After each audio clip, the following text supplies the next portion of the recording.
Good morning! Elisar Palad para sa Kilos Kaibigan Show. And para sa video na to, pag-uusapan natin ang 2 laws of network marketing. Well, 2 facts of network marketing. Alright? Stay tuned.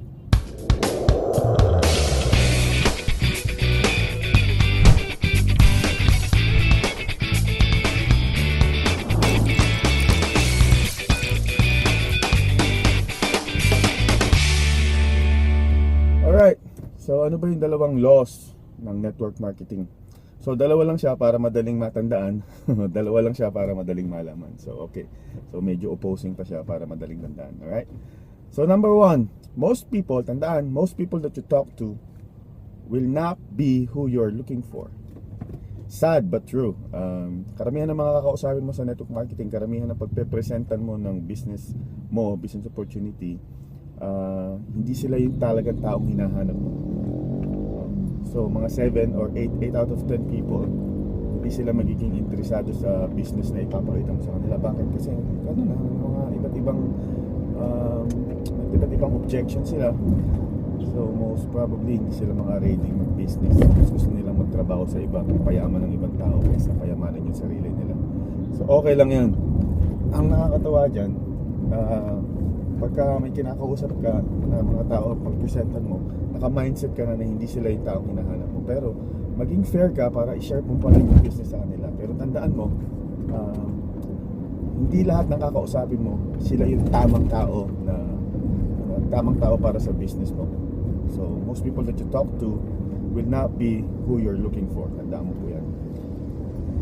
That's a good news kasi yung second law, the second law is most people that you talk to know someone who you are looking for. Alam mo yan? So even though most people na kausapin mo, hindi sila yung taong magpapa-grow ng business mo, most probably they know someone who will be interested sa business mo. So yun yung hinahanap natin.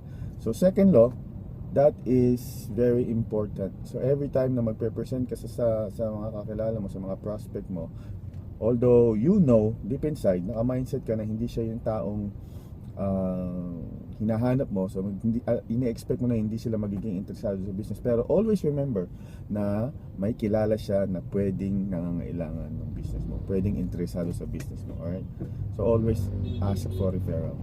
So that's the 2 important laws.